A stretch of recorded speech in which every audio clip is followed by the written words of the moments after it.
Have you ever wanted more pleasure in your life? Well, hey, you're in the right space because I'm Rachel and I've been an intimacy coach for 10 years. So I've been doing this extended series all year long, talking about ways to incorporate pleasure into your everyday life for yourself, but also in a partner relationship if you're interested.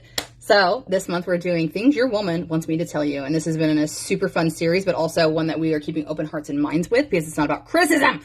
And the reason it's not about criticism is because it's usually just about disconnect. And that disconnect is that one side of the fence, we have women who think they've been telling you all along what they want and need, but you ain't hearing them. And whether that's because you ain't listening or because they ain't saying it right, whatever. And there's the other side of the fence of women who don't know what they want, but they've been told by society that as a man, you're going to fulfill all those needs as a mind reader would, you know? So what I want to talk about today is shifting your thinking.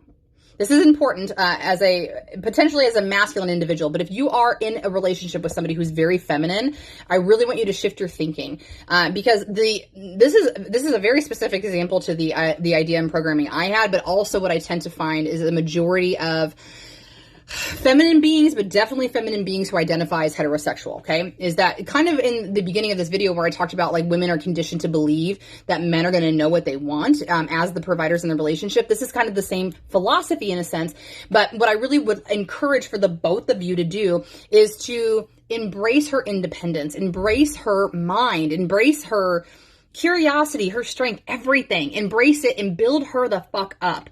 Because what is typically, I think, I don't know if it's subconscious or not, but we struggle best with the fact that as the provider and a man, that's a lot of pressure. Because it's not just about money and sex, even though that's what you've been told as society that will be sufficient in terms of providing. You're the emotional provider, you're the physical provider, you're the mental provider, and you're the spiritual provider if you're doing your job correctly.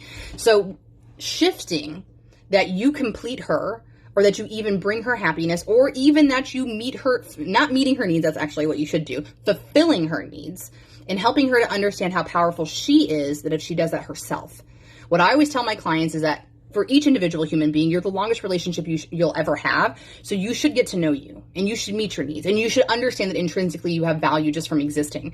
And if we get to a point in our lives where we're like that, then we understand when people come into our lives that not only do they not make our happiness, but they don't even complete it. They don't even complete it. They just add to our experience. And that takes so much pressure off of you because not only if you have a woman who's operating from her true authentic form and she feels good about herself, she's only going to lift you up. She's only going to contribute to the relationship more spiritually, emotionally, physically, and mentally. Same with you. It is a little wonderful circle of love that you'll just keep jumping into and supporting each other. It just takes the pressure off of you because you don't have to do it all.